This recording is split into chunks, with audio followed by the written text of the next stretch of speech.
What up, guys? Welcome to the Filmmakers Toolkit presented by me, Derek Jenkins, and Reckless Productions. I wanted to thank you guys sincerely for coming out today. It means a lot. It's an honor to be able to teach you guys a thing or two, even though y'all are already very knowledgeable. So hopefully I'll tell y'all something that y'all don't already know. All right, let's go to the next slide. All right, here's what to expect. Okay, next slide. We got camera basics, composition, lighting, audio, and business tips. All right, next slide. Run of show. This is what it's going to be looking like for you guys. So we got 6:30 to 6:40. We're a little bit ahead of schedule, but 6:30 to 6:40, we're going to be doing the welcome. We're going to be doing a little icebreaker for y'all so we get to know y'all a little bit more. Then after that, we're going to do camera basics, composition, and focal lengths, lighting and audio basics, and then gear breakdown. Next slide. All right, and then we got the hands-on workshop from 7:15 to 8:15. We're going to be doing a 2-camera interview setup. So basically with that, we're going to be using the equipment that I got. We're going to be demoing a 2-camera interview setup. But after we do that, we're going to record live interviews with all 3 of you guys, right? Then we're going to rotate, okay? So you guys can use this. If you don't want to use it, you can scrap it. But if you do want to use it, record something for your brand, if there's something you want to say to somebody you love, do that. Whatever you guys want to do. We're going to be using my FX6 and my FX3. We're going to be shooting in log. I'll color grade it, chop it up, and then send it to you guys, all right? So there's that. And then I'll go back real quick. I skipped one. Got the flash photography session. We're gonna talk about flash settings, all types of stuff like that. You guys can leave with some headshots or just some Instagram photos if you guys want. All right, here we go. Building a legit business. We're gonna be talking about my journey personally on how I built my business and how I've been able to scale it over the past few years. And then at the end, we're gonna wrap it up with a Q&A and a group photo. All right, so my background, a little bit about me. I'm a professional photographer and videographer, obviously. I'm 22 years old, graduated from the University of North Texas in December with a bachelor's in media arts. I've been doing videography for 5 years, professionally for 3 years, and I opened up my LLC in 2023 and have been running my business full time, generating over $200,000 in sales. So I know a thing or two. Next slide. I've shot over 100 plus weddings. He can vouch for me. My old wedding production company manager right here. So he trained me, so I can thank him for that. And I've worked with reputable organizations like the Potter's House Church and the University of North Texas. I've shot with several sororities and fraternities there. And my main niches are weddings, events, talking head corporate videos, marketing, and portraits. But as you guys already know, I'm extremely versatile. Next slide. So my demo reel was not loading correctly, so I'm gonna come over here and just play you guys a couple videos real quick. It's for a gospel artist. I filmed her concert. I'm gonna bring this a little bit closer. This is a trailer for the highlight film that we filmed for her. So let me just put this right here. Should be good. And this is also unreleased. So I gotta keep this under wraps for right now. All right, we're gonna continue with the presentation now. So just want to show you guys that, build some type of credibility. I know what I'm doing. So now we can continue. Okay, so let's see where, let me see. Good. All right. All right, we're gonna do an icebreaker real quick. We're gonna go left to right, okay? So we're gonna start off, you're gonna introduce yourself, then we're gonna do what is your experience in the video photo industry, if you have any. Third question, what do you hope to get from this class today? And the last, what do you currently like to shoot? So we're gonna start with you over here. Cool, thank you. All right, so let's get into it, all right? Camera basics. All right, exposure triangle. I'm sure most of y'all already know what's up with this, but exposure triangle consists 3 things: the ISO, The shutter speed and the aperture, we manipulate all three of those to get the exposure that we want, right? Let me slide this out the way so it's not exposure triangle. Here's a little image of it so it's, a little bit more clear. So like I said, we manipulate all three of these components to get what we want, but at the same time, each different component has its own rule, right? So usually for video, shutter speed is 2 times the frame rate, right? That's usually right. We'll get into when it's not that. ISO depends on what camera you're using. Usually the lower the better, but based on your camera, that might not always be the case, such as my FX3 is my main camera. It's actually going to be better on ISO 800 than it is on ISO 200, just because of the base ISO. It has 2 base ISOs. Those are the best quality that you can get out of the camera. It's 800 and 12,800. So I can go all the way up to 12,800 when most shooters are going to be grainy. That's sharp for me, right? So like I said, it's not like concrete. Lower is the better, but for the most part. Aperture, that just controls the depth of field, but also can change the exposure of the camera, can make it brighter or darker.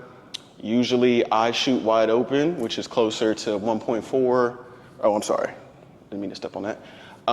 Closer to 1.4, but you can also bring it down to actually lengthen or shorten the depth of field. Next slide. Here we go. Key to exposure. Justin taught me this initially. Always expose for the highlight / skin tones, okay? That's right, Justin. That's right? All right. So this is a lot of mistake I see a lot of photographers and videographers make. One easy way to bring down the value of your production is to have the highlights blown out, right? So I'd say the most important part is the skin tones and then the highlights. That's usually me, but it just depends. Skin tones are vital because they make the person who they are, right? So if it's off, if it's too bright, if it's too dark, that's an L in my books. Next, always shoot in manual. I was just telling you this over here on the left. I'm going to call you out. But make sure you stay in manual, all right? The reason that we want to shoot in manual is because if you shoot on auto, these cameras are smart, but they're not smarter than us. Cameras and lenses are replicas of the brain and the eye, right? But we're smarter than the camera. If you leave it up to the camera to make the exposures, it might get it wrong, or it may have your settings out of whack, so do not do that. Same thing goes with white balance, but we'll get to that pretty soon. Question. Yeah. So I wanted to ask, when it comes to ISO, because I know this is something a lot of folks probably have questions about, so I'm going to ask it. Yep. So what 2 scenarios, for example, the lower is better, which is 800 on that camera, then the highest is like 1,200. 12,800. What scenarios give 800 and what scenarios give 12,000? Great question. So for me personally, I say 800 that's what I go for all the time. So if I'm outside, 800, that's going to be too high technically, but I have to have an ND filter on it. So if I go lower than 800, that might be correct for the exposure, but there's going to be more grain in the image because it's not dual ISO. So when I'm shooting on the FX3, and you have to do the research on whatever your specific camera is, because each camera is kind of different. FX3 and FX6, 800 and 12,800. So I shoot for 800 all the time. If it's too dark for 800, sometimes I'll crank it up a couple stops. But if I need to crank it up more than 12,000 or 1250, then I go up to the second ISO, and I have to crank that ND a little bit more. And it may seem kind of counterproductive to go up that high, but at the end of the day, if I'm saving my image from grain, then it's worth it, right? So it's less work that I have to do post-production. One good example, glad you asked me that, of using 12,800 is just in any dark spot. So if I wanted to get crisp stuff of y'all, I would be on 12,800. We do a lot of weddings. We've got something called open dance. So it's it's just dark. Everybody's partying, drinking, all that kind of stuff. We'll usually have lights there too, but the 12,800 is the only choice. So anytime it's uncontrolled, I'd say you have to go 12,800. Now again, that's only if your camera has that dual ISO at 12,800. Other than that, you shouldn't go up that high because then it's going to be too grainy, right? So I'd say anything nightlife, anything open dance, that's me. That's 12,800. All right. All right. And anytime y'all have questions, just raise y'all's hand. You don't have to wait for for me to stop talking. White balance. So we already know what white balance is, but we're going to go into it a little bit deeper. White balance ensures that the colors in your image look natural by removing unrealistic color casts. All right. It tells the camera what white should look like under different lighting conditions. Just like I said, shoot manual in exposure. You're going to want to shoot manual in white balance too. That's where the Kelvin scale comes into. Basically, the Kelvin scale is just telling us it's a range of, I think it's, y'all can correct me if I'm wrong, I think it's like 10,000 to 2,700, something like that. The higher it is, the warmer, the lower it is, the cooler. Did I flip that? Anyways, basically the Kelvin scale is to help us define the temperature and the color of different lights. So definitely make sure that you go on manual white balance, because if you keep it on auto and there's a lot of colors moving and changing, your white balance is going to change. And then in post-production, you're going to want to jump off a cliff because you got to keep making cuts and changing the. So if you just keep it to one thing, it'll be good. Now, what I'll tell you is anytime I walk into a new room, I'm checking the white balance. That's what I'm doing off rip. That's the first thing that you should do. You walk into a room, you look up, see what the lights are looking like, okay? Because, you know, DaVinci Resolve, Premiere, all the post-production, you know, software, it's smart, it's good, but you won't be able to bring all the detail back if you butcher the white balance. So make sure you guys get that right as well. Next slide. All right, here's a good look at the Kelvin scale. Y'all can take a picture, y'all can write it down if y'all want. Always shoot in manual. So 5600, that's daylight. That's what this light is on right now, I can probably guarantee. This one is 100% on 5600 because it's a daylight light, so it doesn't change. So for most interview style things, I'll use 5600 Kelvin. Only time I'll use 36 is if it's just indoor stuff that I want to, like indoor stuff, because sometimes the 56 can wash out the skin tones a little bit more. Also something to think about, you know, when barbers go and they cut hair, they cut white people's hair differently than black people's hair, right? Y'all might not know, but that's what they do. Same thing with photography. You shoot white people different and black people different because our skin tones are different. So if your white balance is off and you're shooting a white person, it might be way off. It might, because their skin reflects light versus our skin absorbs it, so you can get away with it a little bit more. All right, next slide. Everybody got this? Everybody good on that? Yes, sir. Good? Okay. All right, this is what I was talking about earlier with the ISO, low ISO, clean image, high ISO, grainy image. That's 100% the case for photo. It's not the same as with the dual ISO, what I was talking about with video. Video's a little bit differently. FX3 plays by slightly different rules. But yeah, next slide. Aperture examples. Okay, so the basically with the f-stop right here, it says f1.8. The f-stop is just measuring how closed or how wide the aperture is, right? So usually, like I said, I shoot wide open, that's 1.8. Okay, but if you want a more image that has a lot more things in focus, then you're going to want to go higher, which is f11. Like I said, I personally shoot wide open. All the stuff that y'all just saw was basically wide open, but it's definitely situational. They say that if you're going to shoot wide open, it gives more of a digital look, but if you want more of a film look, then you need to, you know, increase the aperture maybe to like f4, 5.6, something like that. All right, next slide. Here's an example of the 1.8. This may not be 1.8, but this is an example of the depth of field, right? It's probably not a 1.8, it's probably 5.6, but it's zoomed in very far. So that's what happens when you zoom in very far, the depth of field gets real shallow.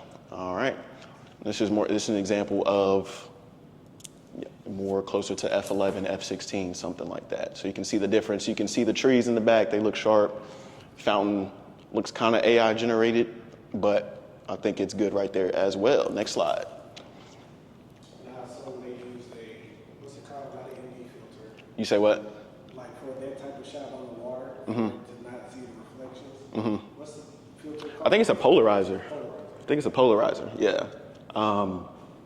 Shutter speed, this is what I was talking about a little bit earlier. So shutter speed is generally 2 times the frame rate. that you're shooting on. This is video specific, all right? So keep that in mind. Video specific, 2 times the frame rate. For example, if you're doing 24 frames per second, you want it 1/50, 60 frames per second, 1/25. This being said, there are exceptions to that rule.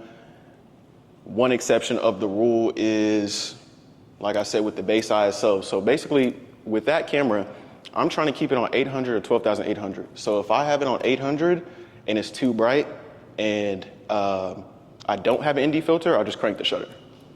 And it makes no difference with the video. Versus photo, it'll be different. With photo, if it's too slow, then it'll be blurry, right? But if it's super fast, it freezes motion. So we like to keep it at around 1/200, 1/250 to freeze it. It's not frozen on that one, but that's generally the range that we keep it at. If you don't have a flash, it does not matter. You can put it all the way up, but if you do have a flash, you have to make sure that it has high-speed sync in order for it to still work. Question. Yeah. So I know we usually use 250, but if we crank it up to like 2,000, 4,000, of course it's going to hold the image better, but do we still see, like what we see in video, like will it be grainy, or are we taking away anything, or are we losing anything by bumping it up that high? To 2,000, 1/2000, and you talking about video?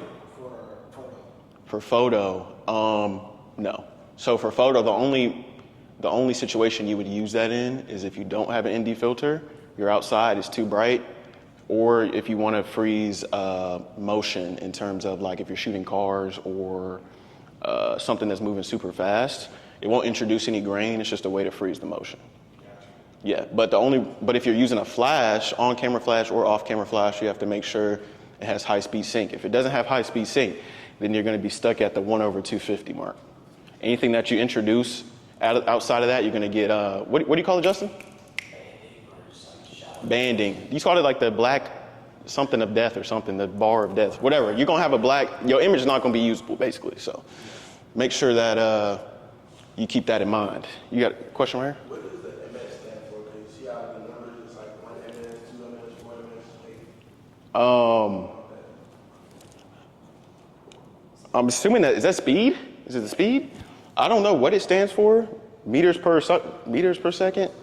Milliseconds? Oh, okay.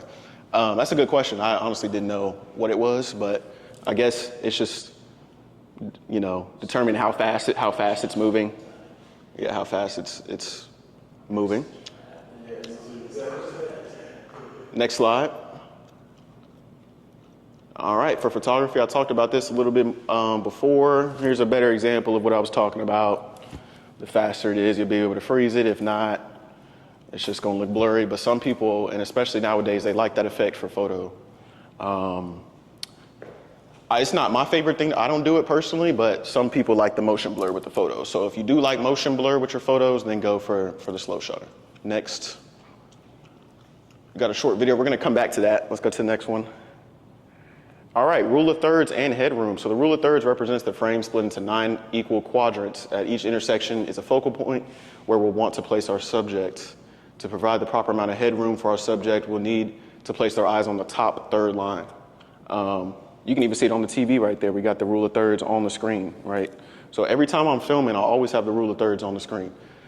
Here we go. Put the subject on a right or left third to create a more dynamic scene. Not every scene, the subject needs to be directly in the frame, right? Most of the time, stories are about multiple things. It's not just about one person. So when you have them on a third, it gives emphasis to them, but it also gives emphasis to the environment that they're in. Not just that, if you have 2 people in a shot, easy way to distance them is just put them on a third. That's photo and video. Go back real quick, my fault. Yeah, you can use thirds to emphasize emotion within a conversation or relationship between 2 characters. We'll get into that a little bit further into the presentation. And yeah, let's go next slide. We're gonna go into some examples. Hit it again. Perfect example. Right where these lines cross, they put his eye. It's intentional, and I do that constantly. You got him looking into the negative space here. Next example, same exact thing. Next example. Same thing. Looking into the negative space. All right. Leading lines in negative space. Lines draw the eye to the subject, right? Space creates balance and interest. Always look out for leading lines. So you guys can see all these lines that are leading straight to whoever's talking. Anytime you walk in a room and you're about to frame somebody, you're always going to want to keep that in mind. Like I said, we're going to be doing some interview stuff later, but generally when I do interview stuff, I take the corner of the room and I put the subject's head right in the middle of the room, right in the middle of the corner. That way, all the lines are leading directly to them. You feel me? All right. Next slide. Here we go. We got another example right here. Easy money. Next. Easy money. And this is both leading lines and rule of thirds. So you see we're going to start combining things. Here we go. Lines are going like that, looking into the negative space. Next. All right. Intentional composition for emotion/story. That's what motivated framing is. So it's an over-the-shoulder shot. So let me explain this real quick. So we still got the same things we just talked about. Leading lines, right? Looking into the negative space, got them on the right third. But also with the over-the-shoulder shot, what you're doing and what you're conveying to the audience is that these two people are in some type of relationship. Doesn't have to be romantic, could be anything. They could be strangers, but they're still connected in some way. That's why we have her shoulder slightly into the shot. All right, next. This is the opposite, okay? Looking into not the negative space, right? Usually we have them on that over there on the right third. We got them looking this way. And this is what you'll notice when you start watching stuff now that I brought this up. When they use shots like this and they have two people talking, but they put them on, not the traditional third, you would think with the negative space, but the other third, it usually represents tension or conflict between those two people. And then when they resolve it, they pull it back out and they might have her on the right third in this person's shoulder right here. Does that make sense? So they use it to kind of convey relationships. And that's what I use in my work. I tell you the best thing to do if you're trying to get good in photography or videography is just watch TV. And that's what I do. I watch TV and I steal their stuff because they didn't come up with it. So I didn't really steal it from them, did I? You know what I'm saying? This stuff's been around for decades, centuries, etc. So that's what I'd say. Look at my stuff, steal stuff from me, steal stuff from Netflix. This is a technique that I noticed off rip just from patterns before I ever learned this. So that's just something to think about. Next slide. We're going to come back to this one as well. Focal lengths. Focal lengths are super big. So we got wides, we got telephotos, we got everything in between. So with the wides, that's the 16 to 35, right? It's usually, for wide shots, big environments. But with the wider focal lengths, they can also be used in a different way as well, which we'll get into that. 35 to 70 is more of a natural look. When we look at somebody, I think it's about 35 millimeters. Like our eyesight usually is like around 35. Telephoto is 70 to 200, and that's going to be more flat, compressed background. We'll get into compression right after this. Focal ranges. So this is what compression kind of looks like. As you guys can see, fisheye 180. Fisheye 180. Got the 14 mil, and as you go higher and higher, it gets more narrow and more narrow. So back when I was saying, when we first started, the camera and the lens is just a replica of the brain and the eye, right? So our brain and our eyes can do all of this in one, right? So if you really try to, maybe not, okay, actually, yeah, we can do 182, right? If you really focus on it, or if I want to focus on the doorknob, I can do that too and turn it into a 200. So when you walk into a room and you want to determine what focal length you want to use, you just use that. Just think about this chart and just start bringing it in and say, okay, this is wide enough to where I'm going to need a 20 mil, or, this is a tight shot of a speaker that's where the doorknob's at, so I know I'm going to need a 200. Stuff like that. Kind of get good with your distances. Next slide. All right, so compression. Compression is very important.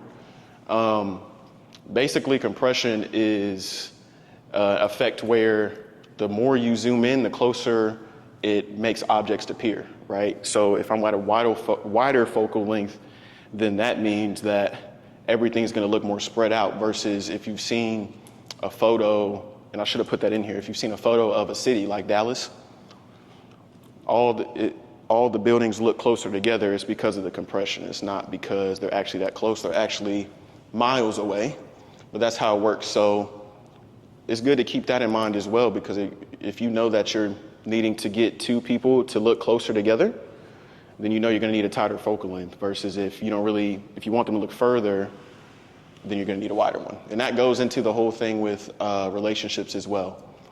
Here's an example. So the tree's probably 100 feet back or something like that, less than, but it looks like it's touching there, right? So great example of compression. Next. All right, here's a lighting overview. Natural light versus studio lights. So these are studio lights. These are studio lights, okay? With natural light, it really depends on what you're trying to go for as a filmmaker, right? What your vibe is, what your style is. Me personally, I use mostly artificial light, but you can't always get artificial light in every scenario, right? So natural light, it's free, it's accessible. You don't have to bring in a bunch of gear. This took me a while to set up. Great for outdoors, but artificial light, when you're in a more controlled setting like interviews or podcasts, definitely don't want to use ambient light. Do not want to use natural light. It allows you to be more creative over your scene. All right, next slide. 3-point lighting setup. This is what we're going to be doing for the interviews. Just to give you all a little overview, we got the key light. This is going to be our key light today. It's the Aperture 300D2. That's going to be our main source. It shapes the subject. Fill light. That's probably going to be our fill light today. It just softens the shadows a little bit, but if you want it to be more dramatic, then don't soften the shadows. Take out the fill. It'll be more dramatic. So that's for more stuff like film and things like that. Interviews, dramatic interviews. If I'm doing a documentary over, 9/11 or something, I probably will not use a fill light because I need it to be dramatic. I need them to cry. I need the viewer to cry, so I'm not using a fill. Backlight or a rim light. So basically, we'll get into it a little bit more later, but the rim light is basically just creating separation between the subject and the background, because often you'll find that if any of this is dark and the subject's hair is black, then you're going to lose all that detail into the background, and the average person probably wouldn't care when they're watching it, but it just makes it stand out more and makes it more professional when you have these lights. So with the lights, think about it this way. So they say, you hear this all the time, cinematic, cinematic, cinematic, right? What cinematic means is that you take a 2D image, right? Because just like this is a 2D image. What cinematic means is making a 2D image 3D. The way you make it more 3D is keep adding dimensions, right? D means dimension. Just think of all these lights as different dimensions. So the more lights that you add into the frame, the more dynamic it's going to look, the more money you're going to get from it, the higher you can charge. So everything I'm telling you guys, you stack them up, and that's how you raise your price. All these little things, you just start stacking them up, and people be like, man, he's professional. They don't know why, because they don't know all this nitty gritty stuff, but the human eye knows. It's telling them like, okay, he knows what he's talking about. He's professional. So yeah, we'll get more into this 3-point lighting a little bit later. All right, next slide. Rembrandt lighting. All right, so Rembrandt lighting, as you guys can see, basically to achieve that, now that I bring this up, if y'all didn't already notice, or if y'all didn't already know Rembrandt lighting, you're gonna go home and start seeing it every scene. Every scene you're gonna see the Rembrandt lighting mostly. We're gonna go into the origin a little bit later, but basically how to achieve this is you shine the light on one side of the face, it lights up half the face, and it creates a triangle on the opposite side. The way that you know your light is in a good place is by getting a catch light, which is the light in the eyes, right? If you don't have the catch light, the light's not in the right place. It could look good, but it's not exactly where it needs to be. So in order to get the Rembrandt lighting, you have to put the key light 45 degrees from the subject. 45 degrees from the subject, and off rip, you already got cinematic like that, pretty much. Next slide. Here's another example. All right, this one's 2 dimensions of light, right? You can notice that off rip. This is what I was talking about. If this light wasn't here, it wouldn't be a deal breaker. It'd still be fire, but he would be getting lost in the background, right? And if you want it to be more dramatic, maybe you take out that light. So everything is situational. Everything is up to you what you'd like to do. Rim light, key light, 45 degrees, catch light in both eyes, triangle under the opposite eye. All right, next slide. All right, talked about this a little bit. So I guess I'll go into the origin, just so y'all know. Origin, it was named after Rembrandt. He was a painter in the 17th century. He created portraits to create depth. This is how he painted his portraits. So he created his portraits painting that effect in, right?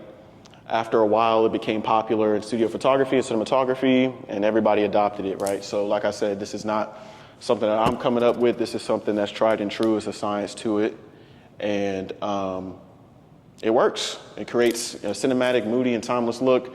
It adds depth and shape to the subject's face. I promise you, no client that you work for is going to know what this is.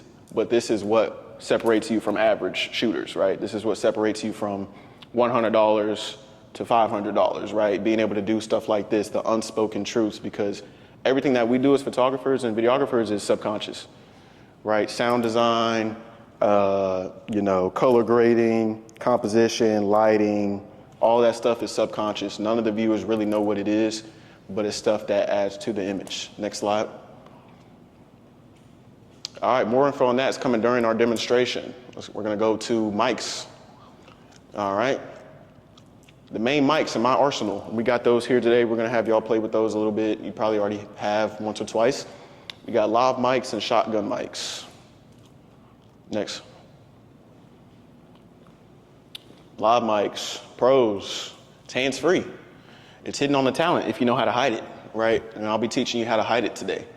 Consistent distance from the mouth is steady levels. It's great for interviews, weddings, sit-down talking head videos, which is basically what we're going to be doing. It's lightweight and wireless options available. It doesn't require boom operation or a second person. Another thing that's not on here is distance. So with the boom mic, how we're going to do it is we're basically going to have the boom mic out of frame for our interviews, just pointing down, right?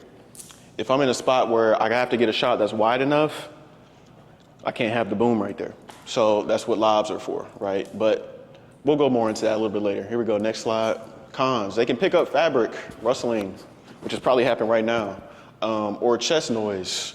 Placement matters, it does matter. It can sound muffled if it's not positioned well, limited directionally. It may catch ambient sound. It can be harder to hide cleanly on certain outfits. Me, personally, that's my pet peeve with lavs is trying to place it on people. It's awkward, it could be weird. If you're dealing with a lot of women, and you don't have any women photographers or videographers, it can be kind of awkward. You're gonna wanna make it not awkward, right? There's ways to do that, but I just like the boom mic because I don't have to ask anybody to do anything. I don't have to do anything. I just set it up and we just go. Next slide. Oh, we're gonna keep on going. How to place a lav mic. We're gonna go do that later during the demonstration. Shotgun mics, highly directional, great background rejection. It's great background rejection, like it's crazy. It's professional sound, broadcast level, great for boom use or on camera and control setups. So if you like to do documentary style stuff, you can set it up on the camera. We'll look at that today too. It's excellent for narrative work, interviews, and outdoor use. It's durable, it's weather resistant. I think with me personally, I like the fact that it's via XLR, so the quality's higher and you're less likely to run it into any mishaps. But I always monitor my audio, so I don't have to really worry about that anyways. Next slide, cons. It needs phantom power via recorder or camera. It's best when close to the subject. It's not ideal from a distance. That is facts. Requires boom operator or stand for optimal use, which I got my stand right here. So we'll be setting that up today, showing y'all how to do that. It's more expensive than entry-level mics. It's way more expensive. All right, next slide. But it's worth it. All right, audio levels and monitoring. I like to keep mine around -12 to -6. I always wear headphones on set. If you don't, you're just gonna have to learn the hard way. So you don't have to, like don't listen to me, but you're gonna fumble a project by not doing that. Trust me, I learned the hard way.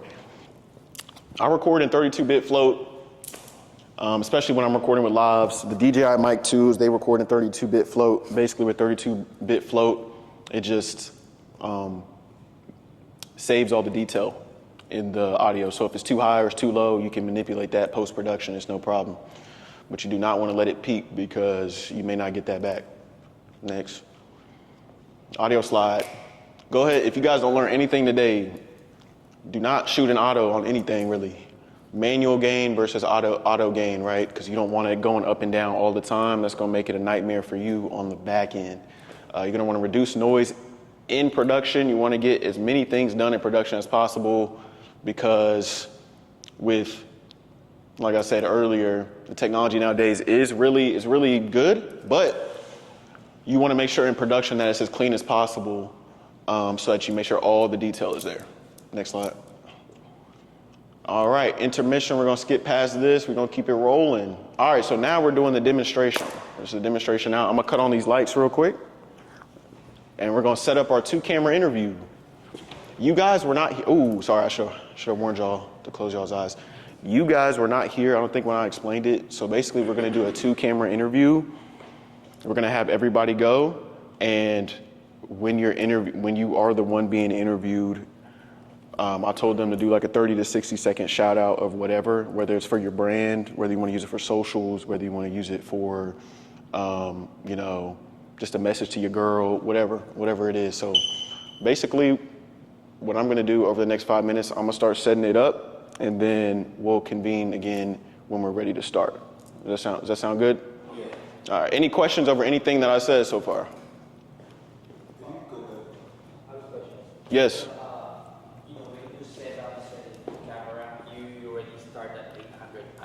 And then you mix and match with the focal depth of field. Yeah, so let me show you real quick. Let me show you what I mean by that. All right. So, with my FX3, it's my main camera. Those things that I showed, mainly this camera. So, this is what I mean. What do you think about vegetarians? Vegetarians, they leave more meat than they eat. I feel that. Okay, so the cameras are good now. All right, what I usually do for my interviews, I have for my A-cam, and I'm gonna turn this on so you guys can see this. 2, 3. For my A-cam, I use my 35, 1.4. And for my B-cam, I usually put that on the 24, 28 to 70, and I'll put that on about a 50 to make it a little bit tighter. And let me see, this might already be tripping sometimes. All right, so now that the cameras are set up, we're ready to record, right? Nah? That's what I'm talking about, man. See, he's on point. He's on point. So that's one step. Okay, we got the cameras good, but we got to get the lights good too. So can you hit those lights for me? All right, excuse me, stepping on my cord. I'm playing with y'all. All right, so with the lighting, with these types of interviews, or any interviews, oh dang, this is tangled up. All right, like I told y'all, to get that Rembrandt lighting, we gotta have the light at a 45-degree angle from the subject. Now, I don't bring a ruler to set or anything geometry-wise, I just use my eyes because I've been doing it for so long. Okay. All right. All right, close your eyes for me, Justin. That's what I'm talking about.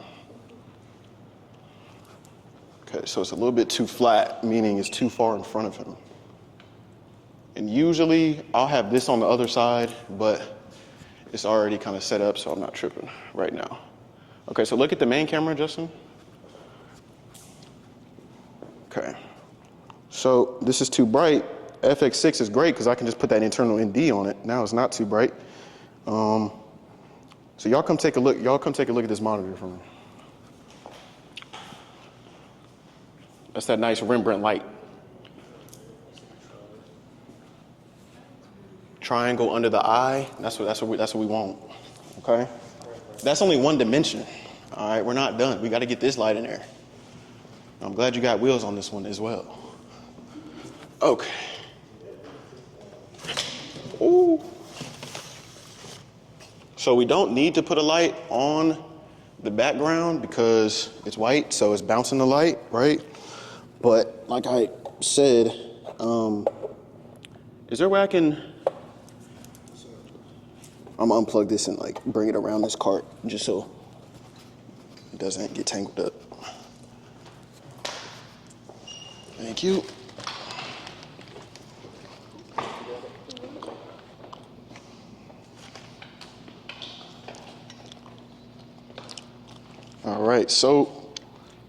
All right, while we're talking about lights, let's get into these. These are modifiers. These are soft boxes. These are everything. Without soft boxes, I'd be broke. With the soft box, it softens the light, right? So as y'all can see through the monitor, just by looking with your eyes, it's super soft on his face.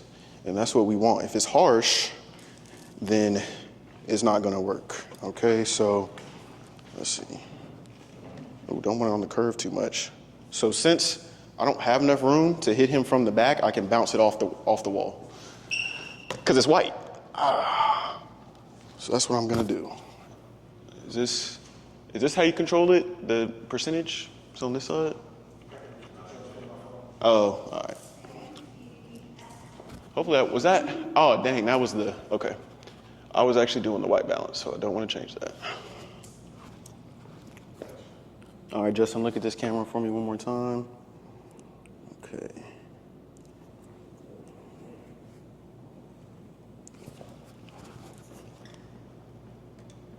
So if y'all come look at this screen real quick so I can show you what I'm talking about with this backlight.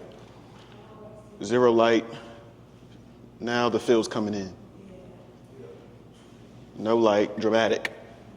Dramatic documentary. He's talking about how, he lost everything in a car accident. Now we got a little bit of life to it. Now he's talking about how he's happy now with his marriage and everything. Yep. So there's that. With the settings on the light, white balance. I was talking about the Kelvin scale earlier, right? These are both daylight lights, meaning these are 5600. If these are 5600, what should my camera be set at for Kelvin? What y'all think? I'm gonna let 56? 50, what do you think? 50. Everybody's right today, okay? So you want the cameras to be at 56. It's an easy way to make sure that the white balance is good, right? So easy. It's fail-proof, all right?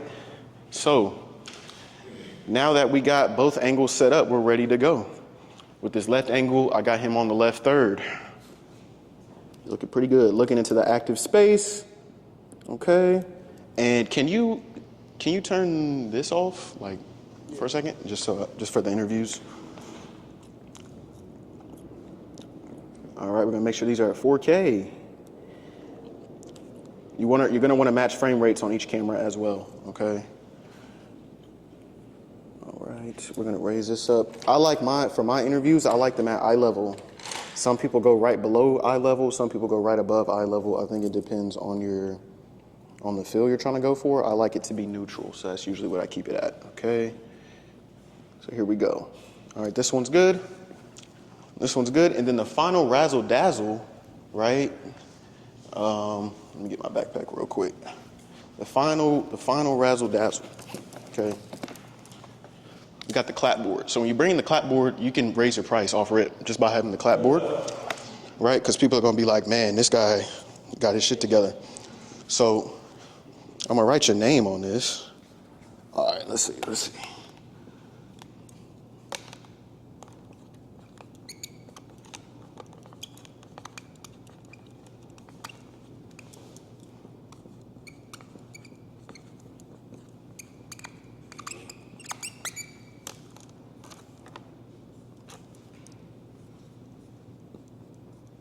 Your handwriting does not have to be good for this, because mine definitely is not. All right, what this allows you to do is, so we're gonna clap it. I'm gonna have him clap it. What it allows you to do is effortlessly sync the angles, right? When you're in post-production, you're gonna sync up the claps on both angles. So that's why people use this. So they clap it so that they can line up both waveforms of the clap, and it's seamless, right? Last thing that we use it for is you see it got this little gray scale right here. This is white balance. So if the white balance is off for some reason, all I gotta do is take my qualifier tool on DaVinci and tap on it, and it'll fix it for me. All right, here you go. We're gonna monitor the audio, make sure everything is good. Let's do a last little test one. Check 1, 2. Testing, checking. All right. That was a weak clap. Yeah, I wasn't ready for you. I'll tell you when to clap. I wasn't ready. For real. That was fake. All right. Both cameras are rolling. I'll always say A cam rolling, B cam rolling, because the last thing you want to do is finish the interview with the corporate CEO who's always busy, and you hit end and it starts recording because it's not actually recording. So y'all don't want to go through that, trust me. All right, Justin, are you ready? All right, 3, 2, 1. All right, now say what you got to say, Justin. What I'm gonna say? Yeah. I dropped some bars here. Let's say, present observation is always better than mindless distraction. And what I mean by that is that in a world that we're always surrounded by social media and our cell phones, we need to learn to put that down sometimes and just pay attention to ourselves and pay attention to what's going on around us. Nice. All right. All right, that's good. Everybody give it up for Justin. Come on out, Justin. Appreciate you. Who's next?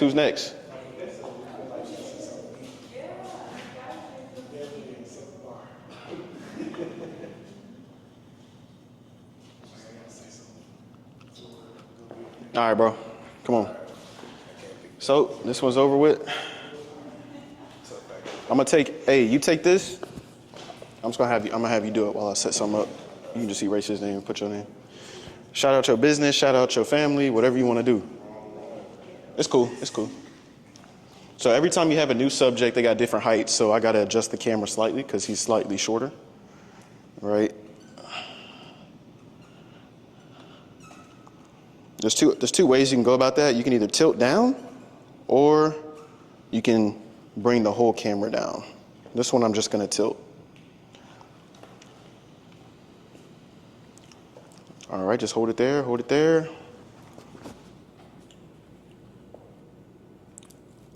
And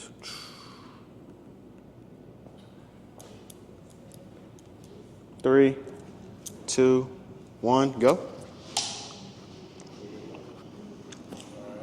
All right, man. So my name is Olamide, CEO of Double O Media. Do a little short film, do a little photography, and yeah. Why do you do what you do, bro? Really just started off just for fun because my dad is an artist, so he has a few cameras, and I stole one of his, decided to sell it, get an A7 III, and then really I've been watching a lot of films recently. Like I watched that F1 movie, which was really good. Bro, I just saw that yesterday. Yeah, It was very good. Yeah. And I was just been watching a lot of, I guess I want to say what really got me into is like just vintage looks. So I got a VHS camera. I like the 90s UK, the Y2K vibe. That's my vibe here and there sometimes for sure. And yeah, that's about it. All right. Thanks, man. Give it up. Get that. All right, we got a few more people. Next. Rock, paper, scissors. What y'all scared for? Here you go. You can write your name on there.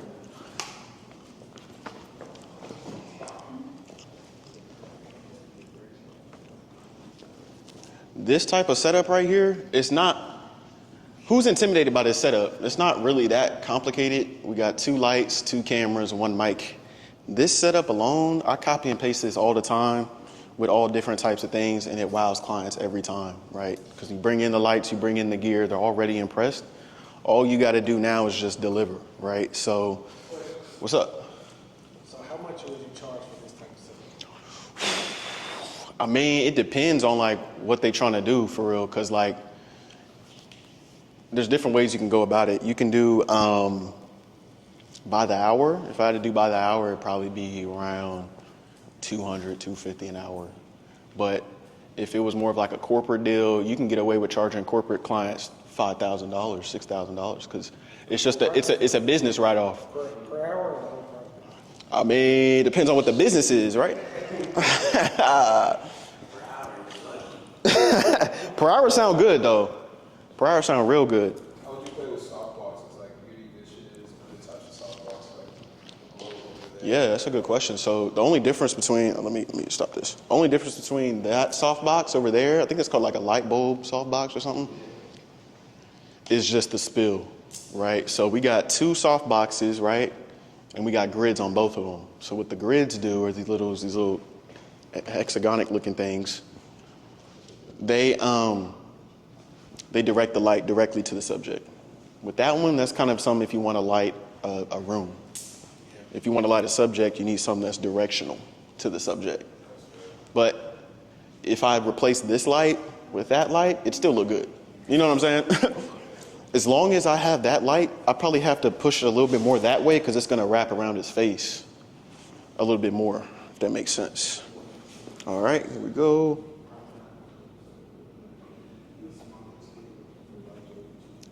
It's going to fit in real good with the stuff you already be shooting, bro. All right, you ready? Here we go. 3, 2, 1. What's up, y'all? My name is Derek Bradley with GTB Productions. Doing photo and video, mainly event recaps, business branding. Excited to be here with Reckless Productions today and learn a lot more. For sure. And that's it.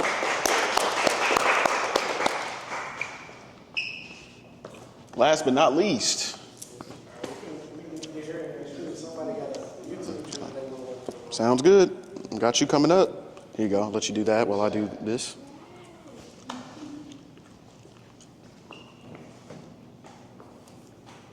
So if you guys notice, what do you guys notice? It's a semicircle. It's a semicircle of stuff, right? Okay. 0 degrees, 45 degrees, 45 degrees. Whatever that degree is, whatever this degree is. Y'all get what I'm saying, right? 72? 72 degrees. Okay, 72 degrees. All right. Here we go. We got to make sure that everything is still level. All right.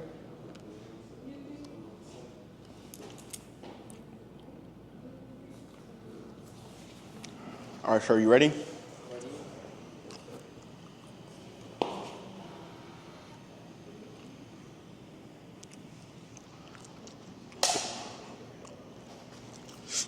Hello everyone, Ryan here. I like to take photos in the streets.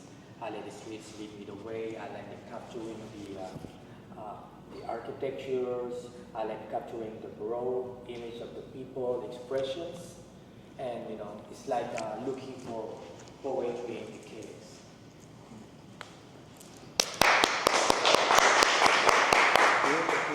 And last but not least, I'll take this from you. Thank you so much. Thank you, sir. Oh, I'll take that as well. After this, we're going to be talking about lav mics. Okay, lav mics, how to hide a lav mic. All right, so here you go. You can write your name. Yep.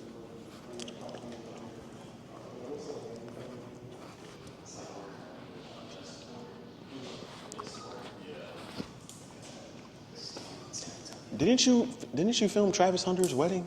Yeah, I was on the team. Yeah. How did that happen? They was looking for videographers, and Yeah. photographers, and the people that I went to school with. They are big in weddings, so I told them to apply because I knew they'd get it. They did. That's what's up, bro. That's so cool. That is so cool. Yeah, that was the crazy thing. I was trying to work with them, shout out for the weddings and stuff like that. And like for my first one to do with Travis Hunter, that was crazy. That was your first wedding? Well, with them, that's my second wedding. I did my first wedding. I shot by myself. Yeah. Out here actually. So Wow. That's good. And that's one thing about this business, y'all know, is it'll take you places that you never expected. Like, yeah, like it's just crazy. I shot Wow. Have her fight next week, actually. Damn. Good stuff, my boy. Yeah, Texas, man. It's good to stay connected.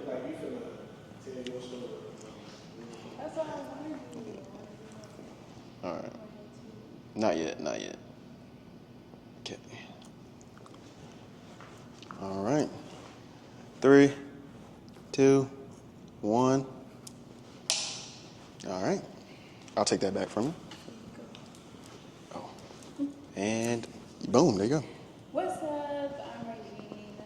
In this thing, I'm here supporting teams, supporting the friends, family, and loved ones here at Take 27 Studio. I also want to take the time to further reintroduce Becoming Regine. Becoming Regine is a tribute baseline of me, you guys being able to have full visionary of seeing me transition into this beautiful God-given woman that God probably created me to be, that implements, mentoring, tutoring, learning, unlearning, healing, the ups and downs of just life in general. I have to allow myself to be more open into sharing that, and this YouTube channel is how we're going to do it. So I can't wait for you guys to see me, see you, see us. Be great. All right. High quality setup for your YouTube intro. Facts. One thing I want to reiterate, I don't know if I already said it, was for the second angle, we're going to want to make sure this is on shadow side, right? So I'm going to go sit in here just so y'all can see what I mean by that. So if y'all come look at this camera right here, okay, I'm assuming I'm in frame, but I want to make sure it's on the shadow side because it's more dynamic that way. So the eye that the triangle's under, we're going to make sure we're on that side. If you are on this side, it'll still look high quality because the camera's good, the light is good, the audio's good, but it's not going to look as dynamic. It's going to look flat. So make sure that if y'all are doing something like that, even if it's not interview stuff, anything, make sure you're on shadow side. One thing too. What's up? I don't want to prolong everything, but I just got an idea. What's I up? want to get one. This would be a great intro for one of my videos. Mm-hmm. So I can see it now. I can say. You gonna go? Yeah. For sure. Oh yeah. I'm trying to put it together now. So can somebody give me a shot back here?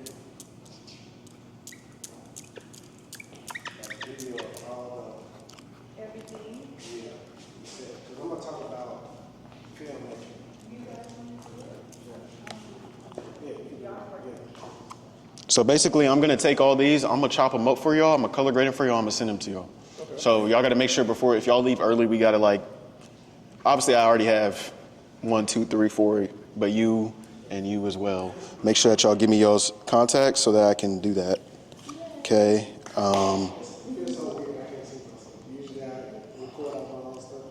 Yeah. Here you go. Just write your name. And y'all gotta be aware of also what your subject's wearing.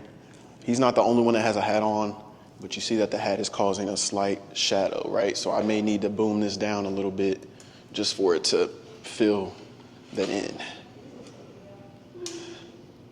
Okay. And everything's situational, man. That's the thing about this job. Nothing is how it seems. You're gonna run into issues regardless. You just gotta know how to adapt. If you know how to adapt, then you'll be fine. And the way you know how to adapt is just by knowing the skills. So that's what we teaching y'all today, okay? All right, so we got a little bit more fill, because I brought the light down a little bit. The reason we want to have the light at a 45-degree angle is because it feels more natural. This is how the sun hits people most times throughout the day. So through our eyes, it looks more natural versus if I had it right here more flat, it wouldn't look right. People wouldn't know why it wouldn't look right, but they'd scroll. They'd be like, nah, I'm not really feeling that. All right, here we go. After you. You gotta clap it first.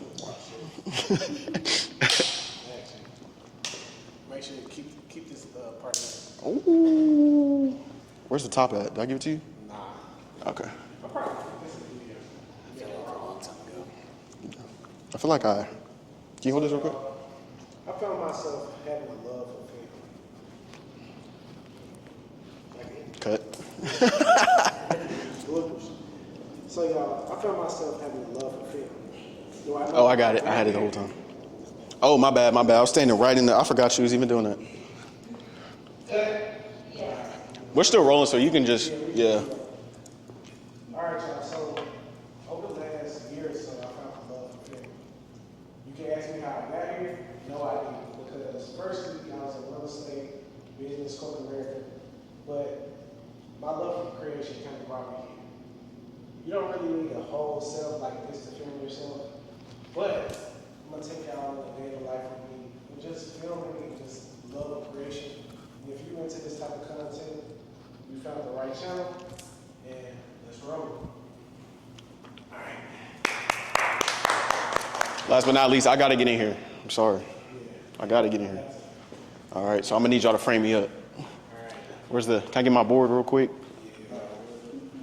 Y'all, I need y'all to use the skills that I taught y'all to frame me up, right? That's the test. I had the marker, though. When I was saying you don't need no full setup like this, I'm going to zoom out to this shot right here. You know what I'm saying? Appreciate you, bro.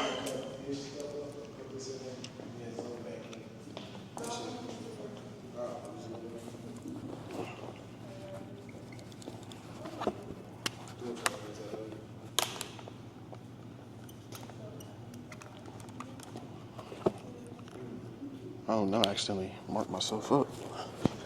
All right. I think that y'all let me know when y'all got me. I trust y'all.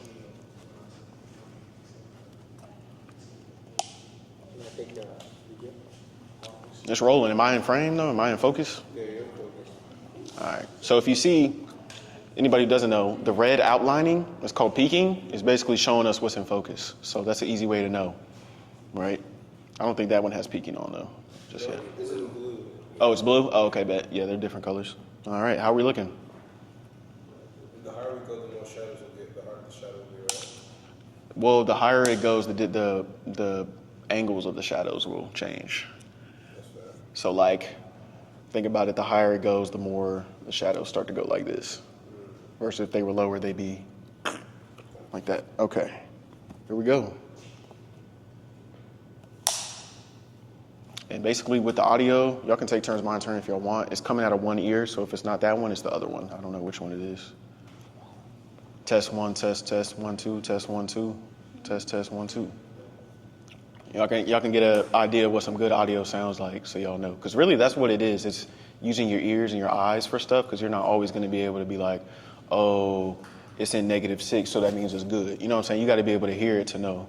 So it should basically sound like I'm talking to you through your earphone right now. Okay, there's going to be a little bit of echo because the room's big, but voice isolation is taking that right out. All right, here we go. What's up, guys? It's Derek Jenkins here, CEO of Reckless Productions, LLC. Let me hand this to somebody. Today, we got our first class ever. Super honored to be able to talk in front of like-minded photographers and videographers, and it's an honor. So I pray that I can be able to do it again, and I hope that everybody here took away something beneficial to their career, and play it safe, book reckless. All right. All right, hold on, wait. I said do it one more time, you're a little too serious. I was too serious? Me too. I'll slap it again, why not? So, okay.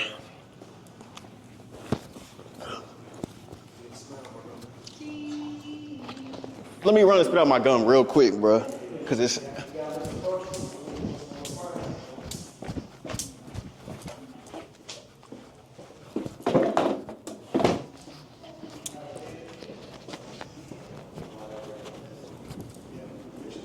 Type shit.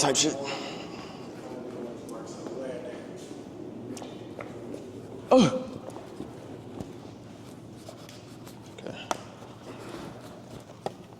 All right, am I still in focus? Still looking good? I don't even need this no more right now. Hold on. True.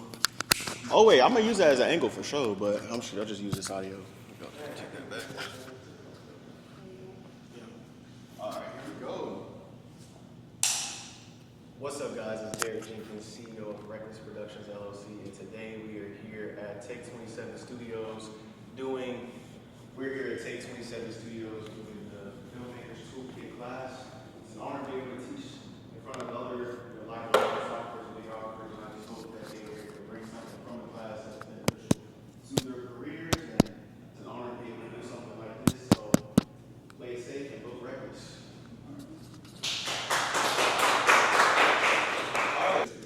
Yeah, I was in the zone. I'm sorry. Test. Auto zone. I think let me make sure this is still 1, 2, 1, 2, and we can go. We'll go over the DJI too. This is good for content creation. I use it for. Sorry, Justin. Sorry, I got the satchel. Say what? DJI. Yeah. We'll talk about these.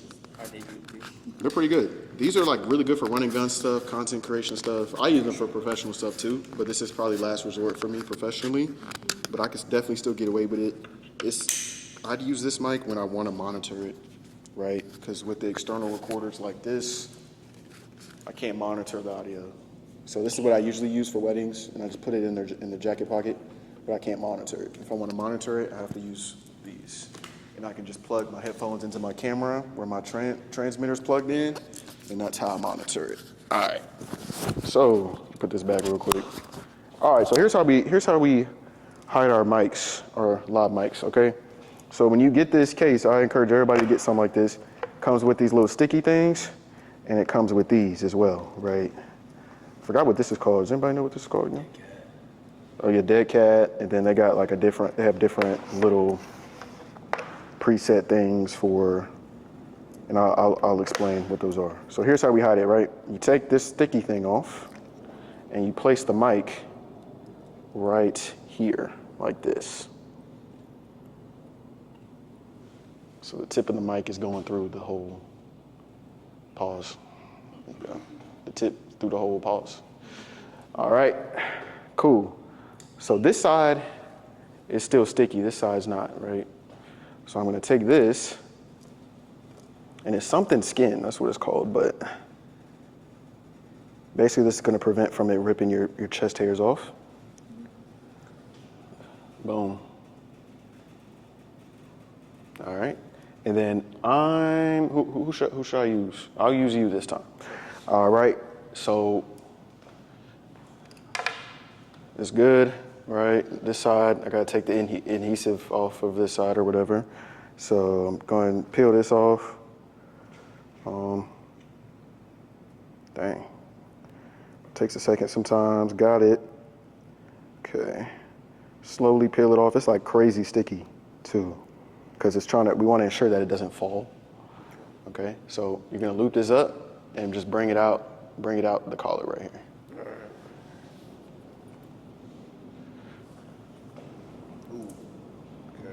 You mess it up?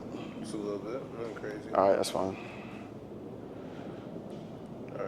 All right, so that'll work for the demonstration. So everybody see it still. Yeah. All right, now I'm gonna have you let me pull that cord down. Oh, sorry, bro. Very good. Make sure not to hit your subject in the face. Tight. And I lost it. It's right here. Oh, I'm sorry, bro. I'm low-key butchering this, but my bad, bro. You don't actually have a lot of chest hair, so. Damn. No. Like not in a bad way. Like that's a good thing because you would be going through it right now. Okay. And I just put it on the collar. It's the back of the shirt. Yeah. So usually I just did that for demonstration. Usually I'll just tell the subject, hey, just put it right here because it's easier for them to do it than me. And then let's monitor it, right? Let's see how it sounds. So, like I was saying, if I want to monitor it, it's not even plugged. You right. I'm gonna give you the other one.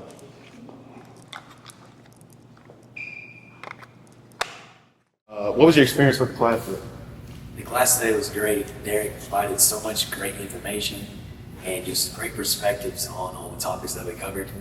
I feel like people of any skill level could learn something and glean something from this experience, and I would highly recommend it to you. All right. What was your biggest takeaway from the trip?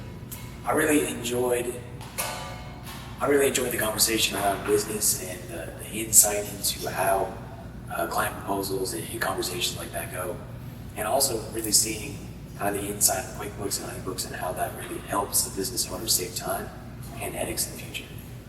So, what was your biggest takeaway? Personally, I have a few big takeaways. So, like, number one is really the LLC lesson, really just learning about write-offs and the livings and that nature. Lighting and composition is pretty helpful.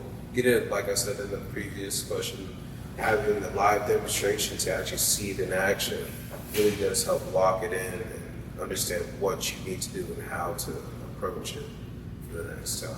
For sure, man. And last question, would you recommend this event to other people who haven't or weren't able to come, and if so, why? 100% this is a must come. I say that because you can always learn something new. When you're in this business, it's always about learning. There's no knowledge lost. You can always gain something from speaking to other like-minded people, open your eyes to different views, because everybody has their own ideas of how things work, but then, you can also add that to your own personal business as well. How was your experience today in the class? Well, my experience here in the class is very, very nice. I learned a lot. I thought I know everything. We're watching YouTubes, learning from other people, but this is a different game. Cool. What was your biggest takeaway from today? I think about it. Everybody can take cameras, everybody can take videos on your phone, on the camera, but this is coming over here is different. I'm learning from taking a camera, but also learning from making my own business. Yes, sir. And would you recommend this event to others who may not have been able to come, and if so, why? Of course, 100%, and definitely I will recommend it to my friends, to my families, all over out there, because this class is put you to another level. You recommend this event or recommend this class to other filmmakers, and if so, why? Yeah, I would definitely recommend this class to anybody that's beginning or advanced. I feel like you can take something away from this class regardless of your skill level, and I definitely will be back for the next one. My favorite part of the class? My favorite part of the class. If I had to name one thing that was the favorite part of my class today, I would say it was the interview portion, what you're seeing right now. Being able to set up all these cameras and show people what I do on a daily basis with the lights, the audio, and just how it all comes together. That and when I was able to teach. Additionally to that, my favorite moment was teaching everybody how to pilot a bike. It's not something that's really done in today's age. A lot of people don't really care about stuff like that, but when you do things that other people aren't willing to do, it puts you ahead. So it felt good being able to teach my students that today and teach them something new. Thank you guys so much for everybody that supported, everybody who reposted, liked, and even attended the event. This is one of many, so make sure that you guys stay tuned for any more updates on future classes and future events. Thank you.